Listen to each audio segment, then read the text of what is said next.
আসসালামু আলাইকুম দর্শক, ভীষণ মজাদার, দেখতেও ভীষণ সুন্দর এমন একটি ডেজার্ট রেসিপি আজকে শেয়ার করব। আর আজকে এই ডেজার্ট আমি তৈরি করেছি সাবুদানা দিয়ে। এটা হলো সাবুদানার ক্ষীর পুডিং। আজকের এই পুডিংটা আমি কিভাবে তৈরি করেছি জানার জন্য পুরো ভিডিওটি দেখার অনুরোধ থাকলো। আমার আজকে এটা তৈরি করার জন্য সাবুদানা লেগেছে আধা কাপ এবং আগার আগার পাউডার আমি ব্যবহার করেছি 1 টেবিল চামচের মতো।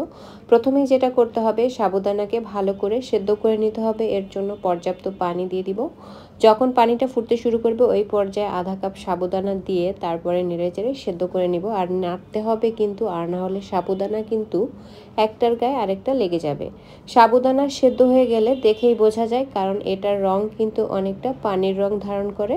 তো এইবারে আমার সাবুদানাগুলো সেদ্ধ হয়ে গিয়েছে। আমি এটাকে ছেঁকে পানি ঝরিয়ে ঠান্ডা পানি দিয়ে ধুয়ে আমি একটা পানিতে ভিজিয়ে রাখবো। এতে করে সাবুদানাগুলো আর একটার গায়ে আরেকটা লেগে যাবে না।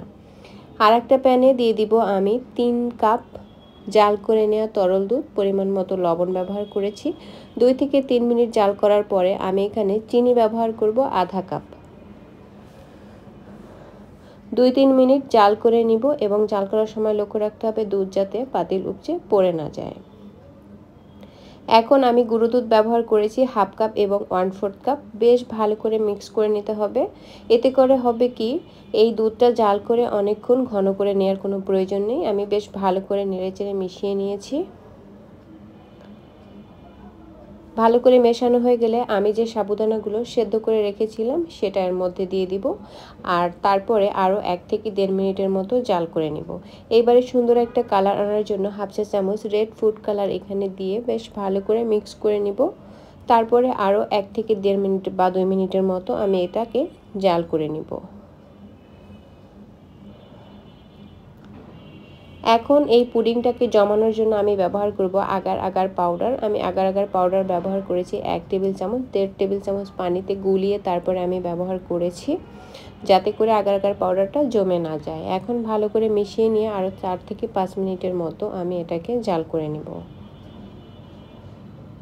আমার পুডিংটা কিন্তু প্রায় হয়ে এসেছে। এবারে যে মোল্ডে আমি পুডিংটাকে সেট করব, এটা আগে থেকে আমি রেডি করে রেখেছিলাম। আর এই কাজটা কিন্তু দ্রুত করতে হবে, আর না হলে পাতিলের মধ্যে পুডিংটা জমে যাবে। আমি এবারে ভালো করে ঢেলে তারপরে পুডিংটাকে একটু নেড়ে দিয়েছি যাতে এর ভেতরে কোনো ফাঁকা না থাকে। তারপরে এটাকে কিন্তু নর্মাল তাপমাত্রায় রেখে দিলেও এটা জমে যাবে 1 ঘন্টার মতো। তো আমি এটাকে নর্মাল ফ্রিজে রেখে দ্রুত ঠান্ডা করে জমিয়ে নিয়েছি। আর এটা কিন্তু খুব সুন্দর করে জমে গিয়েছে। এখন এটাকে আমি আনমোল্ড করে নেব। সাইড থেকে একটু আলগা করে দিয়ে উল্টে দিলেই কিন্তু এটি খুব সহজে আনমোল্ড করা হয়ে যাবে। দেখুন কত সুন্দর করে এটি আনমোল্ড হয়ে গেল, আর দেখতে কতটা আকর্ষণীয় হয়েছে। এখন আমি পছন্দ মতো শেপে কেটে পরিবেশন করব।